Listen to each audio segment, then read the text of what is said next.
Hey, I'm Ty with WTI, and I want to show you guys Rupert's collapsible dog bowl. What I love about these bowls is that they are easy to clean and easy to transport from place to place.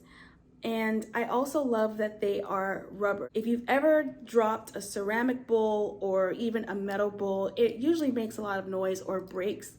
With this bowl, I've dropped it and nothing happens. I also love that its ability to be able to collapse doesn't interfere with the structure of the bowl, so it stays up when I want it to. And whenever we're packing his bowls up, all we have to do is collapse them like this, and then they become flat. We can easily slide them into a pocket or clip them onto our backpack, our dog backpack for him, and then we just pop it back out when he needs to use it again. I definitely would recommend these if you have like a minimalist design in your home and you want something that would not take up a lot of space, or if you travel a lot with your dog or take them out places a lot. And that's my point of view.